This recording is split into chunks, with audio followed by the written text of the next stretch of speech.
Pekerjaan yang menurut kita membosankan, memuakkan, menjemukan, pergi pagi pulang petang, itu adalah pekerjaan yang sangat dirindukan dan diinginkan oleh pelamar yang tidak lulus-lulus. Betul? Tapi karena kita sudah lulus, sudah kerja, dapat gaji, kita menyepelekan pekerjaan itu. Kalau mau tahu nikmatnya punya pekerjaan, coba adakan podcast wawancara dengan orang yang pernah memasukkan lamaran ke PT Komatsu, tidak diterima 10 kali ngelamar, nggak diterima.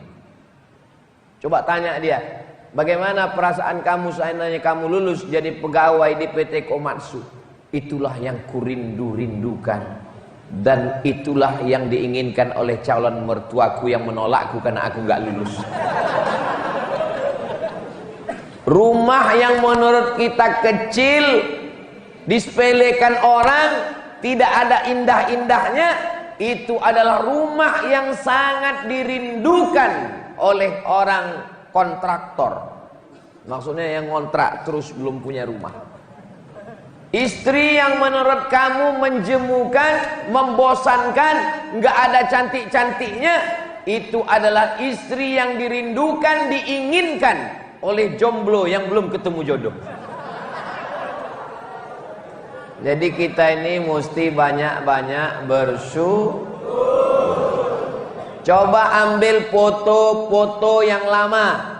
Kalau masih punya gambar foto waktu masih ngelamar kerja, belum dapat kerjaan, saya sampai sekarang di laptop saya masih saya simpan satu folder surat lamaran kerja.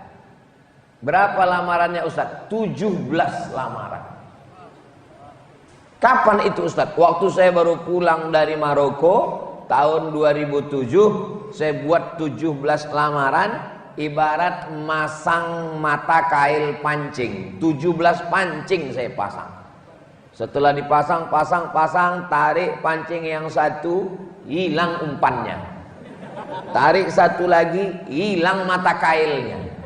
Tarik satu lagi, putus benangnya. Yang lain sama-sama bambunya hilang. Satu pun nggak ada. Apa gunanya folder itu saya simpan? Kalau saya lagi tidak bersyukur, kalau saya lagi bosan, folder itu saya buka, mengenang masa lalu Abdul Somad. Kau mesti banyak bersyukur. Kenapa saya menasehati diri saya sendiri? Karena tidak ada orang menasehati saya. Hari Jumat khutbah mestinya 4 kali. Jumat 1, Jumat 2, Jumat 3, Jumat 4. Saya sengaja kosongkan 1 Jumat supaya ada khatib yang menasehati saya. Abdul Somad, kamu jangan cuma menceramai orang, mengkhutbahi orang. Maka saya mesti dengar khutbah. Saya datang ke masjid, di sop belakang, di tepi, di pinggir untuk mendengar khutbah. Apa kata pengurus masjid? Sebenarnya khatib kita pada hari ini adalah Ustadz Fulan, tapi kami melihat ada hadir Ustadz Abdul Somad. Kita minta dia menyampaikan khutbah. Jadi pandai-pandailah menasehati diri sendiri, pandai-pandai bersyukur kepada Allah. Bagaimana bersyukur segala nikmat yang diberikan Allah ini. Mudah-mudahan adik-adik semuanya termasuk insan yang pandai bersyukur, insyaallah. Amin ya rabbal alamin. Bersyukur dengan lidah, subhanallah walhamdulillah wala ilaha illallah wallahu akbar. Bersyukur dengan hati, aku bersyukur sudah dapat kerjaan, aku bersyukur sudah punya seragam. Seragam ini bagi sebagian orang menjemukan, memuakkan, membosankan. Inilah seragam yang ditunggu-tunggu, dinanti-nanti, dirindukan oleh calon insinyur yang sekarang semester 7 di Institut Teknologi Bandung. Komatsu. Saya baru dapat jadwal ini tadi dikasih oleh Ustaz Andrew. Jadwal pertama kedatangan safari Kalimantan Timur, Kalimantan Utara, 2 provinsi ini. Ini tausiah pertama di PT Komatsu. Memang beberapa hari ini sudah ada tanda-tandanya saya akan kemari. Tandanya mana? Anak saya 2 hari ini main traktor terus. Saya heran. Tadi saya baru nyambung. Pas ngomong dengan Pak Direktur, pas lagi makan Ustaz Abdul Somad, diputarkan videonya, saya lihat. Oh, ini yang dimainkan anak saya 2 hari. Jadi rupanya Allah sudah kirimkan signal-signal, ada tanda-tanda, ada supaya kita punya persiapan. Jadi sebelum datang ke Komatsu, Allah kirim tanda-tanda. Adik-adik juga nanti ketika akan ada berjodoh juga gitu, ada tanda-tandanya. Ustadz, apa tandanya kalau dia itu jodoh kita? Saya dulu juga gitu nanya ke tetangga, Pak, apa tandanya kalau dia jodoh kita? Kalau dia jodohmu, tandanya hatimu bergetar. Terus saya lama menung. Kenapa? Karena setiap ketemu perempuan bergetar. Mati pun begitu juga ada tanda-tandanya. Mudah-mudahan kita bisa merenung sejenak, membaca tanda-tanda signal yang halus itu, supaya kita semuanya menjadi orang bersyukur dan mati dalam keadaan husnul khatimah. Qalilan ma tashkurun, sedikit orang yang bisa bersyukur. Wa qalilun min ibadiyas syakur, sedikit sekali hambaku yang pandai bersyukur. Kebanyakan manusia ini kurang. Nanti kalau sudah tamat sekolah, mudah-mudahan bisa kuliah. Setelah kuliah tidak pernah bersyukur. Kenapa? Dia ngelihat orang kerja. Nanti setelah tamat kuliah, mudah-mudahan dapat kerja. Setelah kerja dia nggak pernah bersyukur. Kenapa? Karena dia ngelihat orang yang tinggi jabatan. Nanti kalau saya sudah kerja, saya akan bersyukur. Nggak juga bersyukur. Kenapa? Dia ngelihat orang yang sudah kerja dapat uang, menikah. Nanti kalau sudah menikah bersyukur, tidak juga bersyukur. Kenapa? Dia lihat kawannya sudah nikah, punya rumah, punya mobil, punya kendaraan. Nanti kalau sudah nikah akan bersyukur. Ternyata sudah nikah tidak bersyukur. Kenapa? Karena dia lihat orang sudah punya anak, dia belum juga punya. Nanti kalau sudah punya anak akan bersyukur. Ternyata setelah punya anak tidak bersyukur. Kenapa? Karena anaknya laki-laki. Orang terus nanya, kok nggak punya anak perempuan? Renungkan nikmat yang sedang ada sekarang. Mundur 5 tahun yang lalu, bagaimana rindunya kita ke PT ini, rindunya punya seragam ini, rindunya bekerja di sini. Sekarang sudah dapat, syukuri dengan lidah alhamdulillahi rabbil alamin. Kita akan cinta dengan pekerjaan kita, cinta di tempat kita bekerja. Adik-adik yang sudah bekerja di PT Komatsu ini, di antara nikmatnya bukan cuma seragamnya, bukan cuma gajinya, tapi nikmat yang terbesar adalah di tempat bekerjanya tidak terhalang untuk beribadah, ada masjid. Bayangkan saudara-saudara kita yang mesti bekerja ke luar negeri, ngurus visa, bayar, sampai di tempat kerja sholat pun tidak bisa. Assalamualaikum Ustaz Abdul Somad, tolong baca DM saya, ada pertanyaan yang sangat penting. Admin, apa pertanyaannya? Apa hukumnya sholat di WC? Ini mau ngetes Ustaz Somad atau gimana? Kamu nanya begini apa maksudnya? Mau ngetes-ngetes? Ternyata dia kerja di luar negeri, karena di dalam negeri sudah puluhan lamaran tidak diterima. Akhirnya demi sesuap nasi membahagiakan orang tua dan gak tahan telinga karena ditanya orang kampung terus, kok gak kerja? Kok gak kerja? Sudah jual tanah, sudah jual sapi, sudah jual gelang ibu, anting, gak juga kerja. Ada lamaran diterima, permohonan pergi ke luar negeri. Sampai di luar bertemu dengan orang-orang yang punya prinsip time is money. Uang adalah Tuhan. Mereka mempertuhankan uang. Bagi mereka 5 menit sholat zuhur dan asar mengambil jatah kerja, nggak boleh sholat. Supervisor pengawas saya nggak boleh sholat, Ustaz. Terus kamu gimana? Saya masuk ke toilet, Bisa kira-kira kalau badan saya ditekuk, saya bisa rukuk, sujud, dan saya gelar di situ kain, anduk, dan saya sholat di situ. Apa hukumnya Pak Ustaz? Sebetulnya toilet tempat najis, kotor. Masuk ke dalam kaki kiri, Allahumma inni a'udzubika minal khubuthi wal khaba'ith. Wudhu saja pun makruh di dalam. Tidak boleh menyebut nama Allah, karena di dalam ada tempat buang air besar, buang air kecil. Tapi karena ini darurat tingkat tinggi, daripada enggak sholat sama sekali, maka sholatlah di situ. Ada adik-adik di sini yang sholat di toilet. Masjidnya besar. Jadi yang selama ini belum juga sholat, mudah-mudahan dibukakan Allah pintu hati. Tidak ada halangan. Malah didatangkan guru Syaukani, didatangkan Ustadz Abdul Somad datang kemari, dibuatkan acara tabligh akbar pengajian.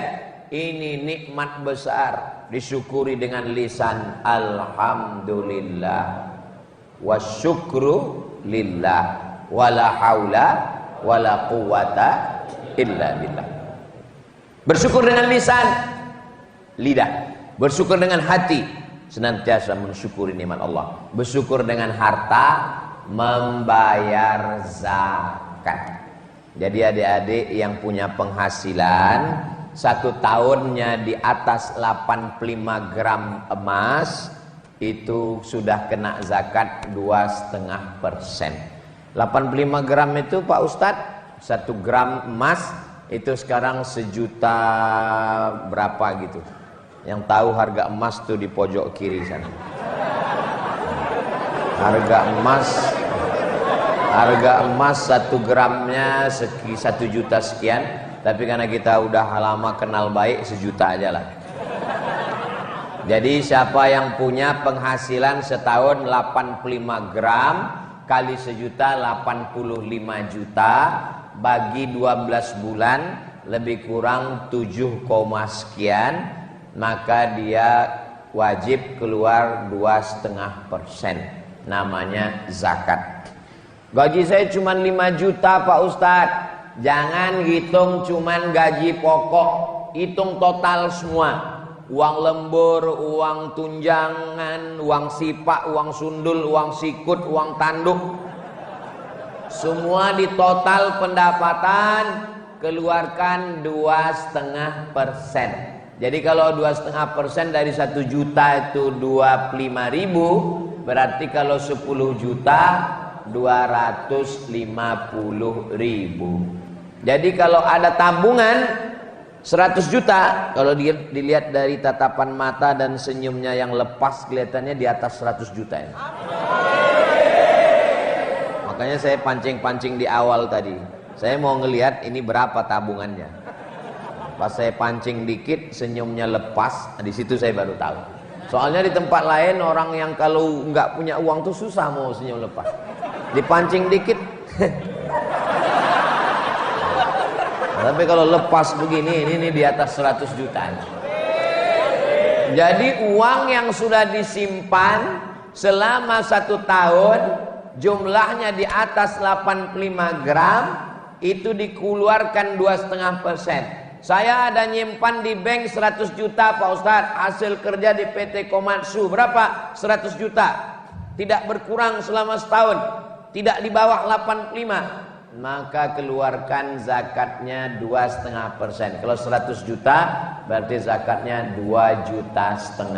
Kemana dibayarkan? Ke Basnas, Badan Amil Zakat Nasional Kabupaten dan Provinsi Kalimantan Tengah. Apakah kita di sini bisa buat Basnas? Bisa. Namanya UPZ, Unit Pengumpul Zakat. Panggil bapak-bapak dari Basnas kemari, minta mereka buatkan surat izin pembukaan UPZ, Unit Pengumpul Zakat. Maka semua pegawai karyawan setorkan ke UPZ, dari UPZ nanti disalurkan ke Basnas Kabupaten dan Provinsi. Kebanyakan orang nggak mau bayar, kenapa? Karena dia sudah punya orang yang dia santuni tiap bulan, tetangganya, karyawan, supir, driver, asisten rumah tangga, lalu dia bayarkan zakat. Tidak boleh membayarkan zakat kepada asisten rumah tangga, security, driver kita sekaligus gaji, nggak boleh. Asisten rumah tangga, ini gaji kamu 2 juta sekaligus zakat saya bulan ini. Itu terlalu cerdas beragama. Kalau mau bayar gaji, berapa gajinya? 2 juta, 3 juta. Ini gaji kamu dan ini zakat saya. Kalau dia masuk dalam salah satu dari 8 asnaf. Innamas shadaqatu lil fuqara wal masakin wal amilin 'alaiha wal muallafati qulubuhum wa fir riqab wal gharimin wa fi sabilillah wa banis sabil. Tidak boleh dikeluarkan dari yang 8. Bolehkah saya berzakat kepada ayah saya, Pak Ustadz? Ibu saya? Ayah, ibu, istri, anak tidak boleh dikasih zakat. Papa, ini ada hadiah untuk papa sekaligus zakat saya bulan ini. Enggak boleh. 4 orang ini tidak boleh dizakati. Istri, ini belanja bulan ini mama sekaligus zakat saya. Nggak boleh. 4 orang ini tidak boleh dizakati. Kenapa? Karena mereka wajib kita beri nafkah. Itu beda gaji ibu dengan gaji bapak. Ibu punya gaji 10 juta, bapak punya gaji 10 juta. Uangnya sama. Apa bedanya? Gaji bapak di dalamnya ada nafkah istri, ada nafkah anak, ada nafkah orang tua. Sedangkan gaji perempuan bersih 10 juta, tidak berkurang sama sekali. Begitulah hebatnya perempuan. Saya berani nyampaikan ini di sini karena nggak banyak perempuan, dan mereka nggak akan membocorkan ini keluar. Karena asalnya perempuan di rumah, waqarna fi buyutikunna. Tapi bolehkah perempuan bekerja? Boleh, dengan syarat dan ketentuan berlaku. Maka istri dapat izin dari suami, lalu kemudian dia bekerja. Apa beda gaji suami sama gaji istri? Gaji suami di dalamnya ada tanggungan, gaji istri bersih. Lalu kebetulan suaminya belum bekerja, lalu kemudian ya begitulah Allah membagi dengan keadilan. Bolehkah istri berzakat ke suami? Boleh. Istri manggil suaminya, mari kemari fakir miskin.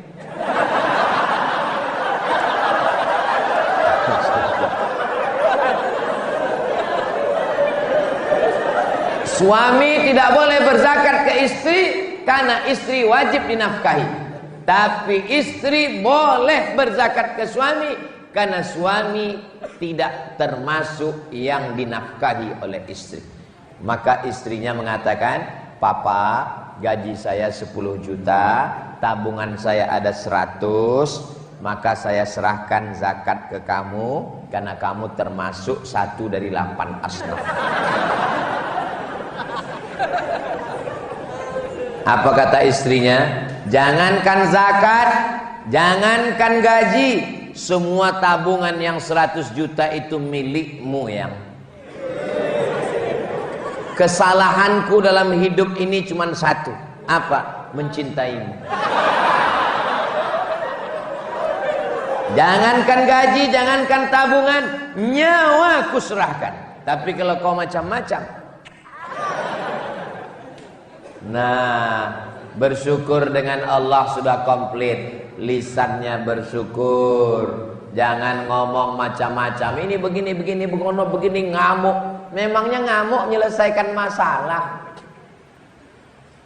Ting, ting, ting, ting, ting, ting, ting, ting. Kepada seluruh penumpang. Itu jantung kita udah nggak normal dah. Ini pasti delay, Tadi Ustadz waktu di airport delay ada ngamuk-ngamuk? Enggak. Ada keluar kata-kata kasar dari mulut Ustadz? Enggak. Ada keluar kebun binatang dari lisan Ustadz? Enggak. Kenapa Ustadz enggak ngamuk? Udah biasa. Malah kalau tepat waktu saya malah nanya, loh kok tepat waktu? Kok kita nggak delay ya? Ustadz jangan ngomong gitu Ustadz. Nanti kalau Ustadz diembargo sama maskapai penerbangan, Ustadz mau naik apa? Saya kan nggak nyebut maskapai penerbangannya. Menjaga kode etik jurnalistik. Marah-marah tidak menyelesaikan masalah.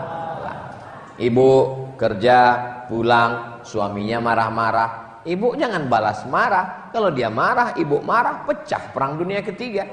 Ibu nyanyi aja, abang jangan marah-marah, nanti abang cepat mati.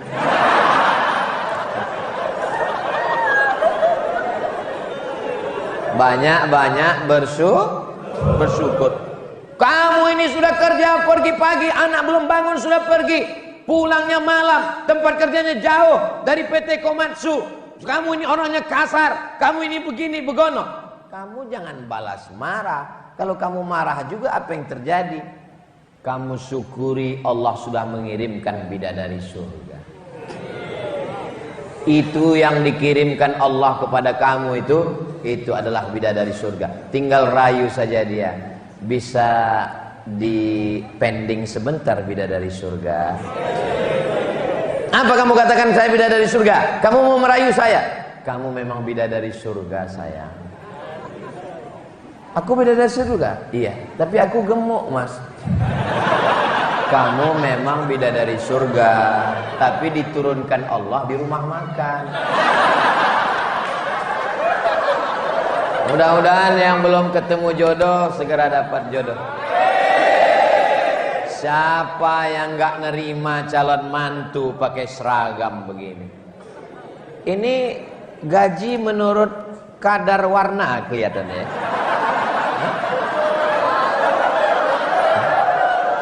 Semakin biru itu semakin banyak mungkin ya.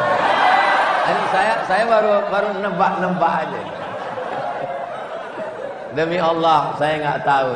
Ini hanya husnuzon aja.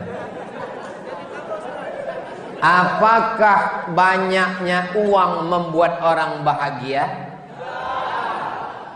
Uang tidak bisa membuat orang bahagia, tapi tanpa uang orang sulit untuk bahagia. Kalaulah uang bisa buat orang bahagia, maka orang yang berada di tempat tidur seharga 1 miliar pasti dia bahagia. Orang-orang kaya, konglomerat, pejabat pergi ke mall, dia perintahkan stafnya cari tempat tidur spring bed yang paling mahal. Ini ketemu bos, berapa harganya? 1,2 M. Bawa pulang sampai di tempat tidur jam 2 nggak bisa tidur. Sementara yang nggak ada punya tempat tidur, yang tulang belakangnya nggak lurus, bisa tertidur. Kapan? Waktu khotib khutbah Jumat.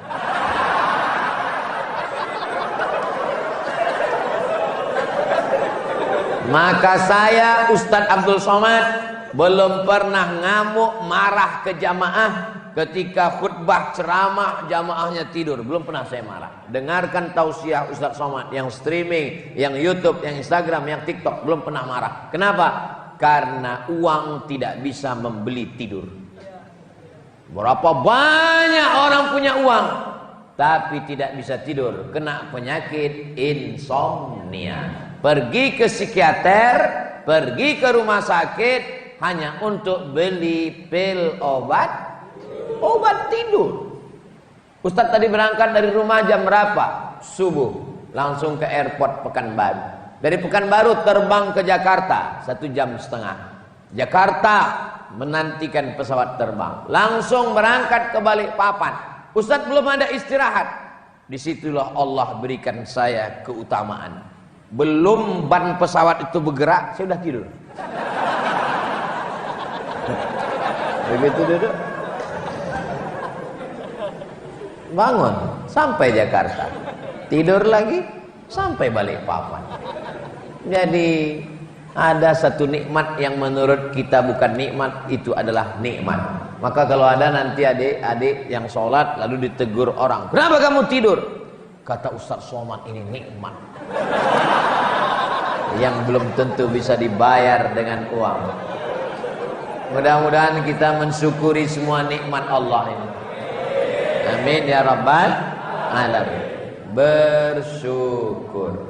Yang kedua, ikhlas. Air yang tidak bercampur dengan apa-apa, murni, tidak ada warnanya, tidak ada baunya, tidak ada rasanya. Orang Arab menyebut air itu al-ma'ul khalis, air yang ikhlas. Ini kalau di Arab ini namanya al-ma'ul khalis, air yang ikhlas. Kenapa ikhlas? Tidak ada warnanya, tidak ada baunya, tidak ada rasanya. Air ikhlas. Ustadz mesti sering dikasih air ikhlas. Kalau Ustadz Somad dikasih air gula, nanti dia kena diabetes meletus.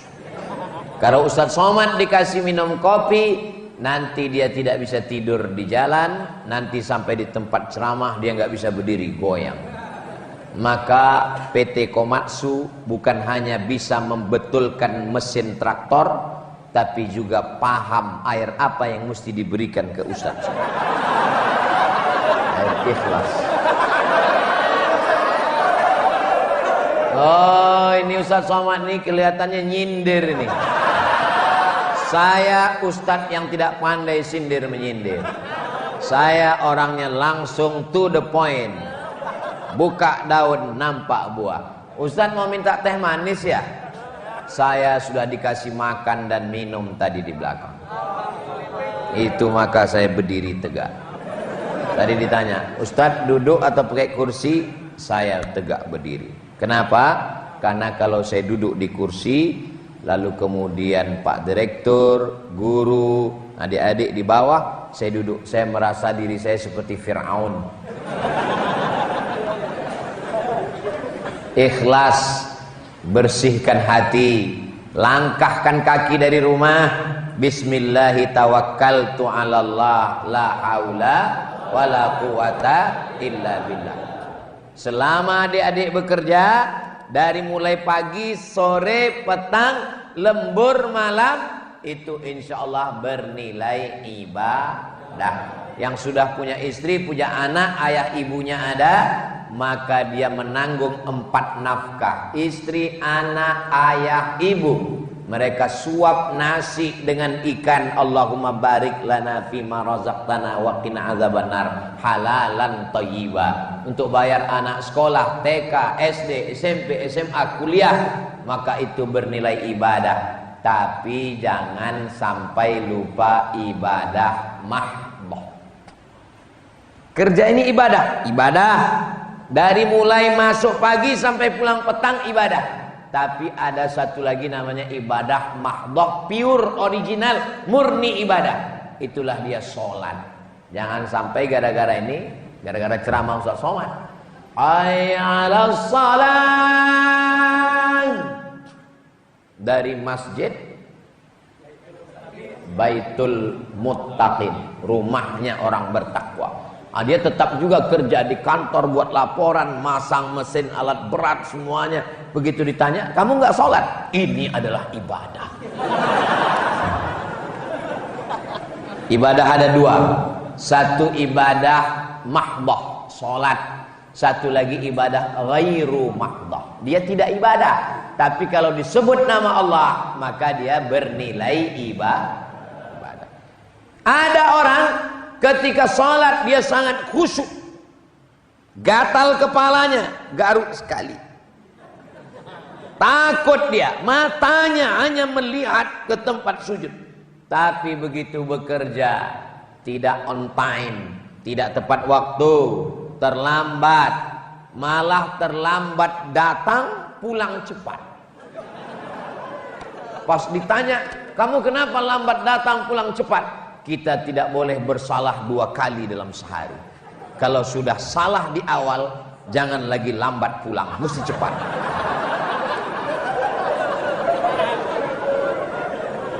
Padahal dia dibayar, padahal dia digaji, maka uang yang dia ambil bukan duit yang halal, disuapkan duit haram kepada anak.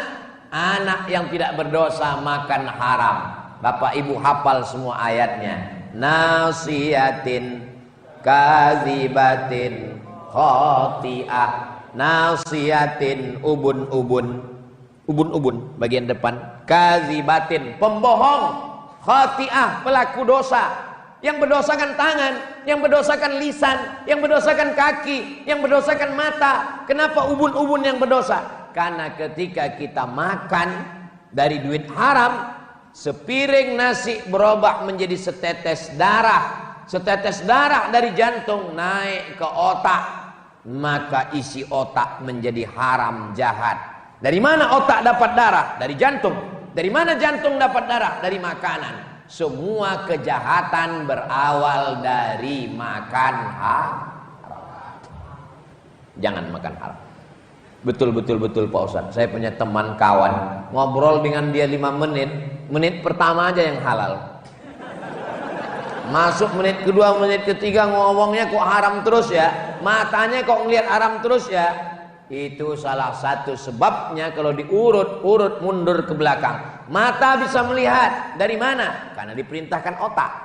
Otak memerintahkan mata, lihat haram. Otak memerintahkan lisan, ngomong haram. Otak memerintahkan kaki, langkah haram. Otak memerintahkan lidah, ngomong haram. Dari mana anggota tubuh berfungsi? Dari otak. Otak dapat perintah dari mana? Dari darah. Darah naik ke otak dari mana? Dari jantung. Jantung menyemburkan darah. Jantung dapat darah dari mana? Dari makanan. Sepiring nasi yang kita kunyah itu akan berubah menjadi setetes darah. Jangan kasih anak istri uang haram. Yang jadi masalah, uang haram sama uang halal warnanya sama. Sama-sama merah dan Bung Karno dengan Bung Hatta tersenyum di sana. Ternyata uang ini sesuai dengan jumlahnya. Kalau dia uang paling besar di Indonesia 100.000, itu proklamator tersenyum. Tapi kalau uang 1.000 itu bawa golok Patimura. Begitu hebatnya Bank Indonesia itu menempatkan. Luar biasa. Perhatikan nanti pulang dari sini. Ambil uang 1.000, ambil 100.000, foto, update status nanti malam. Mau uang berapapun, kalau sampai duit yang haram, maka kotor. Yang bersih, murni, tidak ada rasa, tidak ada bau, tidak ada warna. Dia adalah ikhlas. Mudah-mudahan kita termasuk yang ikhlas karena Allah. Bapaknya, suaminya bekerja ikhlas, istrinya menjaga anak-anak di rumah berusaha dengan ikhlas, bekerja ikhlas karena Allah. Apakah dengan bekerja ikhlas karena Allah lalu tidak mementingkan prestasi, jabatan, gaji? Itu sama seperti orang yang kuliah di universitas. Kamu belajar di sini karena Allah. Saya belajar karena Allah. Kalau memang betul belajar karena Allah, nggak usah ngurus transkrip nilai. Kalau memang betul belajar karena Allah, nggak usah ngurus ijazah S1, S2, S3. Maka kata guru-guru kami di Al-Azhar Mesir, keikhlasan tidak merusak mengurus ijazah. Karena kita disuruh dapat dua-duanya. Rabbana atina fid dunya hasanah wa fil akhirati hasanah wa qina azabannar. Jadi bekerja, berseragam, ngurus pangkat, berprestasi, itu tidak merusak keikhlasan. Saya tidak mau ceramah saya ini dibalik. Besok tiba-tiba ada orang datang bekerja di PT Komatsu, tidak rapi, tidak ngurus seragam, tidak ngurus pangkat, tidak berprestasi. Pas dievaluasi, kenapa kamu begini? Yang penting ikhlas. Dua kesalahannya. Yang pertama, tidak mengikuti aturan perusahaan. Yang kedua, mengkambing hitamkan Tuhan dengan kemalasan. Banyak orang sekarang malas, nggak mau berusaha, tapi giliran dia dievaluasi, dia mengkambing hitamkan Tuhan. Seorang suami yang tidak mau bekerja, yang malas-malasan, ditanya sama istrinya, kenapa kamu nggak bekerja? Kenapa kamu tidak berusaha? Kenapa kamu tidak berkarir? Ini sudah takdir Allah. Ini bukan ahlus sunnah wal jamaah. Ahlus sunnah wal jamaah itu bedanya dengan Jabriyah, dia ada al-kasbu wal ikhtiar, ada usaha, sekolah sesuai dengan jurusan. Saya yakin dan percaya adik-adik ini dulu pasti sekolahnya itu dari kecil sudah kelihatan jurusan. Coba sekolahkan anak-anak kita sesuai dengan jurusan, pasti insya Allah dia berprestasi. Ustaz, anak saya ini kemana-mana bawa martil, masukkan ke fakultas hukum, berarti dia mau jadi hakim. Kalau nggak lulus hakim, tukang. Anak saya kemana-mana itu bawa jarum suntik, fakultas kedokteran. Anak saya kemana-mana main traktor alat berat, Komatsu. Apapun bakatnya, dimanapun bekerja, itu dipakai untuk menolong agama Allah. Ini banyak yang salah orang tua sekarang. Setiap saya ceramah di perusahaan-perusahaan, saya ceramah di ikatan pengacara, saya ceramah di ikatan dokter, saya ceramah di PT perusahaan, berbagai macam bidang. Ustadz, gimana cara ke Mesir? Kenapa nanya ke Mesir? Saya mau kirim anak saya ke Mesir. Yang mau ke Mesir ini anaknya apa bapak? Saya. Jangan paksa anak kita pada bidang yang dia tidak suka. Walaupun saya ustadz, anak saya tidak paksa. Saya hanya paksa anak saya mondok sampai kelas 6 pondok tamat SMA. Habis itu terserah dia mau kemana.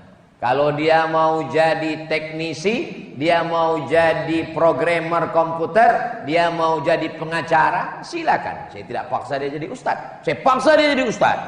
Saya paksa mesti seperti saya. Saya kirim dia ke Mesir. Dia tidak jadi saya, dia jadi Fir'aun.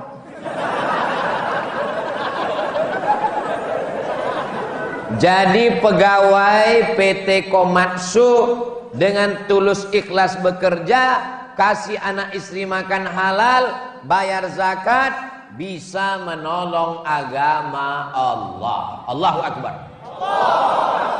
Dengan apapun, kalau engkau sudah dipakai Allah, maka jangan cari peluang yang lain. Jadi jangan menyangka kalau menolong agama Allah itu hanya Ustadz Somad. Menolong agama Allah dengan guru, dengan Al-Quran. Guru diberikan Allah dengan suaranya dan hafalannya yang kuat. Itu ayat Quran yang beliau baca tadi pakai qiraat Warsh. Tak sama dengan qiraat yang kita baca, qiraat Hafs an Asim. Bisa beliau hafal tidak melihat Quran, ingat qiraat Warsh dengan Hafs. Ingatan kuat, suara bagus. Kamu suara bagus? Bagus Pak Ustadz. Hafalan? Error. Kamu hafalan bagus? Hafalan bagus Pak Ustadz. Suara?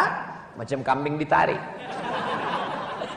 Tidak ada manusia yang lahir tanpa bakat. Suara tak bagus, hafalan tak bagus, mungkin dalam bidang lain dia bagus. Allah tuh maha adil. Kalau sudah merasa ini bidang saya, tekunlah di sana, kerja ikhlas, insya Allah bisa menolong agama Allah Subhanahu wa ta'ala. Tapi saya nggak bisa ceramah, saya nggak bisa khutbah. Ayyahdiyallahu bika rajulan wahidan. Satu orang dapat hidayah karenamu. Satu orang khairum minad dunya wa ma fiha. Lebih baik daripada dunia dan seisinya. Satu orang cuman. Gua banget ini. Saya memang betul Pak Ustadz, saya nggak pernah khutbah, saya nggak pernah ceramah, dan yang dapat hidayah itu cuma satu orang Pak Ustadz. Siapa? Istri saya. So sweet. Mudah-mudahan adik-adik dapat istri yang solihah. Tolong yang bilang amin yang belum nikah aja. Saya khawatir yang udah nikah bilang amin. Keyword yang pertama bersyukur, yang kedua ikhlas, yang ketiga adalah bahagia. Melihat dari senyumnya, dari tatapan matanya, semua ini orang-orang bahagia.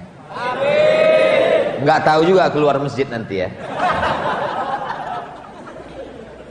Syarat bahagia kata Nabi 3. Yang pertama, qalban syakira, hatinya bersyukur.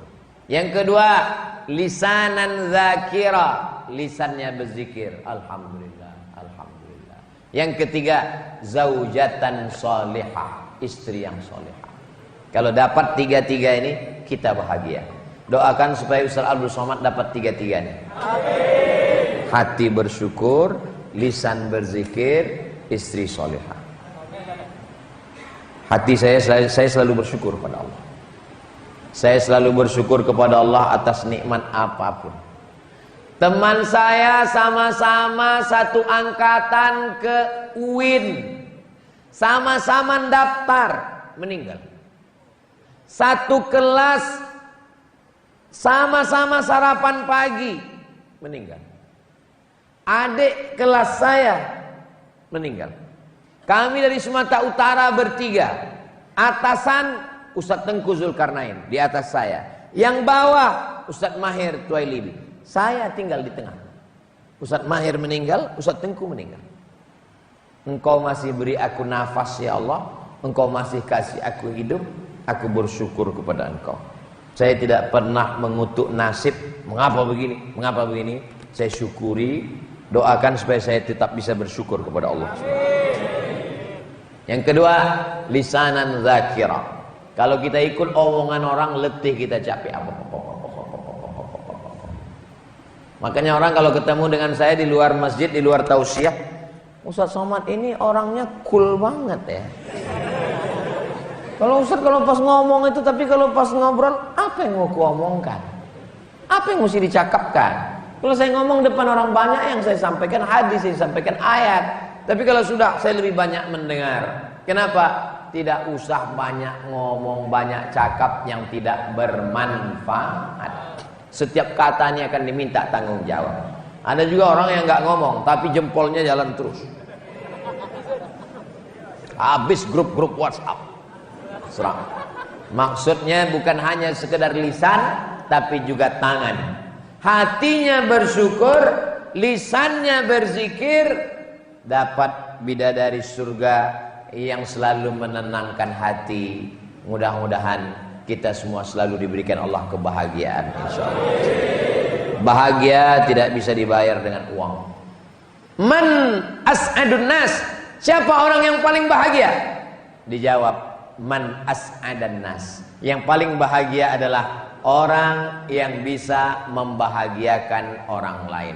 Itulah orang yang paling bahagia. Tadi saya dari Pekanbaru pakai baju putih, pakai sorban, siap sudah. Ustadz Atta, nanti kita sampai di tempat tausiah, saya pakai baju, pakai sorban. Ya, begitu sampai di PT Komatsu, berubah, bajunya diganti. Ini baju dari Komatsu. Sorbannya pun diganti juga. Ada logonya, Reman.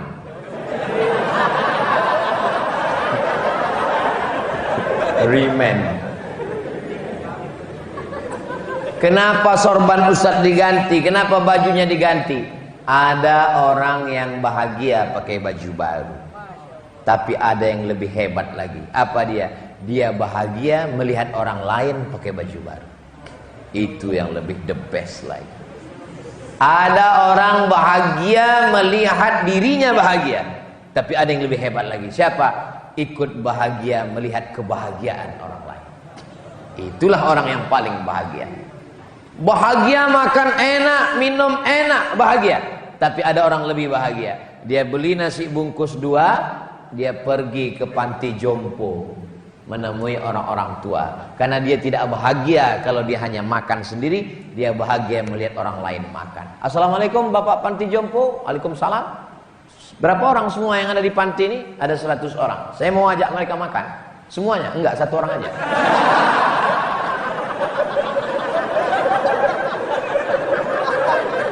Saya mau makan dengan dia.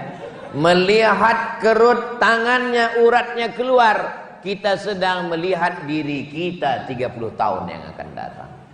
Ini adik-adik yang sekarang umurnya 27. Saya, ya sebaya lah dengan saya 27, 28. Adik-adik pergi ke panti jompo, bawa nasi bungkus, hari Ahad, hari libur, pergi ke mall, bagus. Pergi ke pinggir laut, mantap. Pergi ke danau, cantik. tapi pergi ke panti jompo, melihat dia menggeletar, menyuap. Anakmu mana Pak? Saya tidak punya anak. Istrimu sudah meninggal duluan. Kenapa Bapak di sini? Saya sebatang kara. Melihat dia menyuap nasinya, menetes air matanya, menetes pula air mata kita. Itulah kebahagiaan yang tak bisa diungkapkan dengan kata-kata, karena bahagia adalah rasa. Kalau rasa mau diceritakan dengan kata, kata terlalu miskin untuk mewakili rasa. Andai kuungkapkan rasaku hari ini, bagaimana rasanya dapat baju dan sorban dari Komatsu, pastilah kata-kata itu berdusta dan belum tentu bisa mewakili rasa. Andai pun kupaksakan untuk mewakili rasa, rasaku belum tentu rasamu. Maka tidak usah dirangkai kata-kata, jangan merasa bisa mengungkapkan rasa, cukuplah dengan rasakan saja kebahagiaan dengan berbagi kepada orang lain. Insya Allah tiga-tiganya kita dapat, kita menjadi orang yang bersyukur, kerja ikhlas dan bahagia. Tadi saya mulai jam 6:30, sekarang sudah jam 7:30. Walaupun saya nggak ngelihat jam, itu saya terasa sudah kesemutannya 1 jam. Sudah 1 jam saya berdiri. Inilah tausiah yang paling komplit. Sholat maghribnya dapat, sholat isyaknya dapat. Dari maghrib ke isyaknya ngaji. Adik-adik semuanya jangan lupa, jangan sampai tinggalkan sholat. Sesulit apapun sholat, sholat, sholat. Karena kalau kita mati yang kita bawa cuma sholat. Istri tinggal. Ada ibu yang mau ikut suami mati? Gak usah dijawab Bu, gak usah. Gak ada. Inna awwala ma yuhasabu bil 'abdu yaumil qiyamah salat. Salat, tidak ada yang bisa tawar-menawar salat. Tidak ada halangan di PT Komatsu untuk tidak salat. Tempat wuduknya, tempat salatnya cantik, indah tamannya, datang salat. Sebesar apa, seberat apa ujianmu, Allah Maha Besar. Angkat 2 tangan, Allahu Akbar. Seberat apa tanggungan hidupmu, Allahu Akbar. Bahagiakan orang tua. Kalau mau bahagia, bahagiakan orang tua. Gajian, dapat uang, belikan kain, belikan mukena, belikan Quran yang besar. Saya cari ke pasar Quran yang paling besar, saya belikan rehal tempat Quran. Saya pulang ke rumah, Mak, ini Quran. Dibukanya Quran, senang sekali dia. Selama ini kalau aku baca Quran, titik banyak hilang. Sekarang, oh senang sekali aku Quran. Belikan sajadah, tegak dia di atas sajadah itu, lembut sekali sajadah yang kau belikan ini, ya Allah, kata dia. Salat dia di situ, menetes air matanya. Doamu mungkin tak makbul, tapi doa dia mengetuk pintu langit. Saya belikan sajadah, saya belikan rehal, saya belikan Quran. Setelah dia meninggal 2019, saya pulang ke rumah tempat dia sholat dulu. Saya bentang sajadah itu, saya gelar sajadah di tempat itu, sajadahnya masih ada. Saya letakkan di situ rehalnya, saya baca Quran, saya baca Yasin, mengobati keringnya hati karena rindu. Ternyata saya dulu tidak tahu, tak pernah terpikir di kepala saya untuk apa ini saya buat. Ternyata setelah dibuat, baru tahu sekarang, mengobati kerinduan adalah dengan membaca Quran yang dulu dia baca. Mengobati kerinduan adalah memeluk mukena yang dulu sempat dibelikan. Ini rumah saya, ini rumah ibu saya. Setiap saya pulang tausiah, tidak pernah sekalipun saya lewat tanpa mampir membawakan makanan. Sate, martabak, nasi goreng. Masalah dia makan tidak makan itu bukan urusan. Yang penting singgah. Assalamualaikum Mak. Waalaikumsalam. Ini kenapa lah kau belikan, aku udah tidur ngantuk. Gak aku makan ini katanya. Bukan masalah dia makan atau tidak makan, yang penting kita sudah memberikan.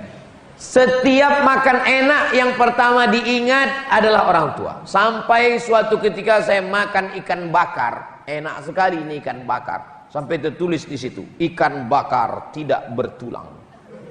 Pas saya buka, ada juga tulangnya. Enak sekali ikannya, enak, gurih, crispy. Saya angkat tangan mau pesan, Mas, bungkus 1 lagi. Maksudnya untuk almarhumah. Baru saya ingat, rupanya dia sudah meninggal. Kalau kita sering berpesan, maka kita, kalau udah meninggal apa yang bisa kita lakukan? Ibu kami sudah meninggal Pak Ustadz. Pulang dari tempat kerja dapat gaji, beli minyak 1 kilo, gula 1 kilo, beras 10, nggak sanggup 10, 5 kilo, roti gabin 1, sarden 2, susu saset, teh kopi bungkus bawa. Sejak meninggal almarhumah sampai sekarang saya tetap memaketkan 300 paket sampai sekarang. Sebagiannya duit saya, sebagiannya dari jamaah. Ustadz pakai duit Ustadz? Iya. Dari mana Ustadz punya duit? Ustadz memangnya orang kaya? Enggak kaya. Tapi semua yang diupload di video itu dibagikan melalui channel Ustadz Abdul Somad Official. Subscribe, like, share, and comment. Allahu Akbar. Allahu Akbar. Kalau adik-adik mau bahagia, maka bahagiakan orang tua. Insya Allah. Kalau masih ada dia di rumah, pulanglah. Pulang malam ini, berikan makanan kesukaannya, belikan kain, belikan mukena. Kenapa? Nanti duitmu banyak, tapi tak ada lagi yang bisa tempat engkau berbagi cerita. Sekarang mungkin belum terasa, tapi nanti barulah kalian mengatakan, betul kata Ustadz Somad. Jadi selama ini nggak betul. Itu yang dapat saya sampaikan. Terima kasih atas segala perhatian. Mohon maaf atas segala kesilapan dan kekhilafan. Mudah-mudahan tetap terus semangat, terus bersyukur, terus ikhlas, dan terus dalam kebahagiaan. Ala hazihin niyah. Al-Fatihah. Demikian, semoga bermanfaat. Wassalamualaikum warahmatullahi wabarakatuh.